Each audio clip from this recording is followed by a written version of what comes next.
নিজ ভবনে সবুজের সন্নিবেশ ঘটানোর পাশাপাশি নিরাপদ ফসলের প্রত্যাশায় রাজধানীর মিরপুরে ছাদ কৃষি গড়েছেন লাকি রহমান।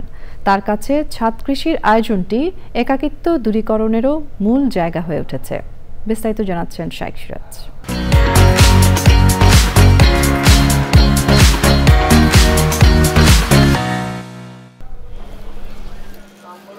ঢাকা মিরপুরের পাইকপাড়া, এখানে 5 তলা ভবনের উপর 3 স্তরের ছাদ কৃষিটি ভিন্ন রকম এক সবুজে সেজে উঠেছে।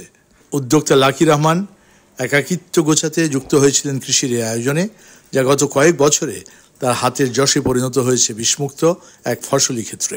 আমার হাজব্যান্ড বাইরে ছিলেন, ওইখানে স্টক করছেন। ওনারা পরপর 3 ভাই মারা যান।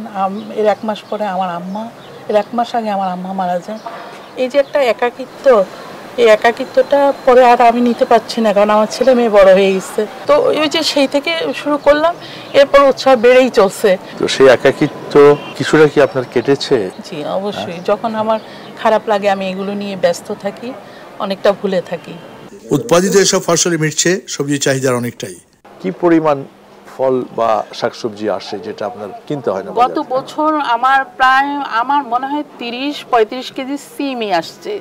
আমি আমার আত্মীয় স্বজন থেকে শুরু করে আমার বিল্ডিং এ যারা থাকে আমি সবাইকে দিলাম।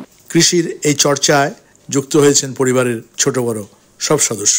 নিঃশ্বাস নিতে পারি না নিজের বাসায় থেকে, একটু গাছের কাছে আসলে তো অবশ্যই ভালো লাগে। তোমরা কি করো এখানে?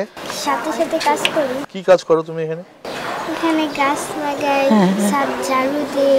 আচ্ছা, তুমি? ঝাড়ু দিই, গাছ লাগাই।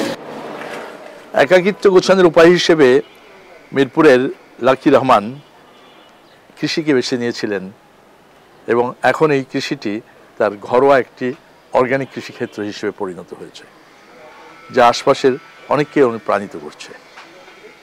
মিরপুরের পাইকপাড়ার লাকি রহমানের ছাদ কৃষি থেকে শাইখ সিরাজ, চ্যানেল আই।